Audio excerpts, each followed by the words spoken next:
Hi, Rick Seymour here. You know, as we were growing up, most of us were taught what to think, but very few of us were taught how to think. Now, why is this a problem? Well, consider this. For every 100 Americans at age 65, one will be wealthy, 4 will be financially independent.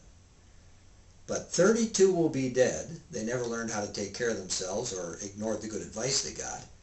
And 63 will be dead broke, hoping Social Security or their family is going to bail them out. In other words, 95% of the people never get it.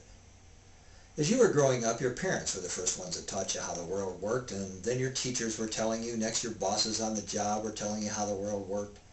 What are the odds that some of what you were taught and what you believe that would help you succeed in the world is wrong?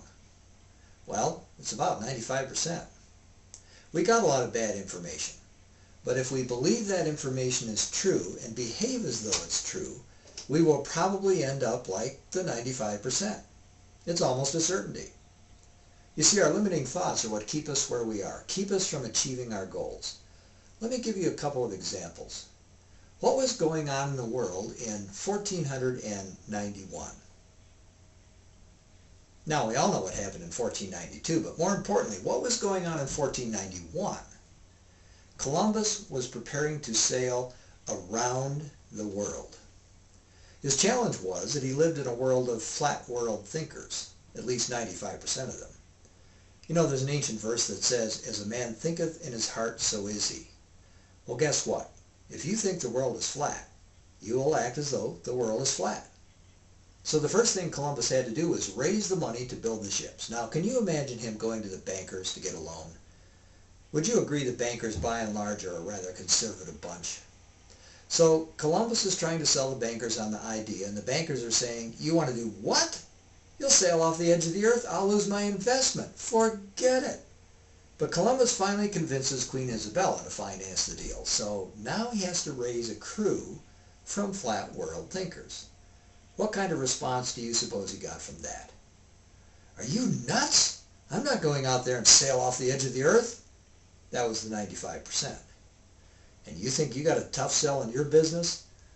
People will only operate within the confines of what they think is possible. Roger Bannister broke the 4-minute mile barrier on May 6, 1954.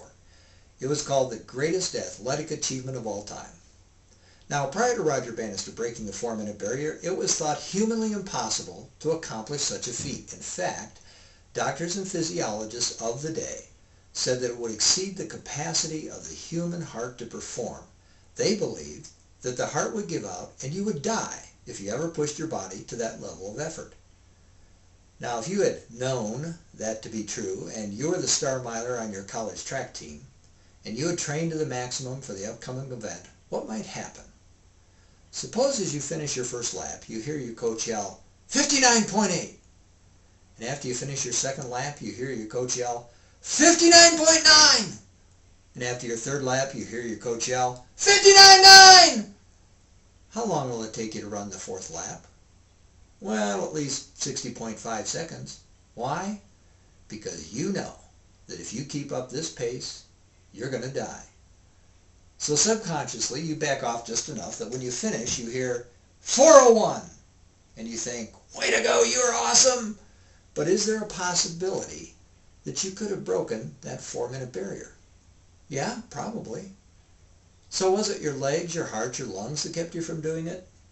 No, probably not. It more than likely was your thinking, your belief system that held you back, that if you were to run a 4-minute mile, you would die. But then Roger Bannister had the unmitigated gall to break the 4-minute barrier and not die. Isn't it interesting that within 6 weeks, John Landy broke Bannister's record, and within 1 year, 5 other runners broke the 4-minute barrier? Now, do you think it was just a rather fortuitous alignment of the stars that in that particular year, 7 runners broke the 4-minute barrier? Or could it be that once people thought it was possible, without dying, that they could go out and do it? Today, the record stands at 3:43. Any middle-class distance runner today that can't run a sub-4-minute mile might as well not even plan on competing in the sport. Today, in world-class competition, It's the expectation, the price of entry, the norm. So my question for you is, what limiting thoughts are keeping you from the success that you desire? If we don't think we can break the barrier or sail around the world or make that really big deal or have that really terrific relationship, we will continue to sabotage our own behavior and our success subconsciously. If you would like more information and resources on this or any related topics, go to godinyourgoals.com.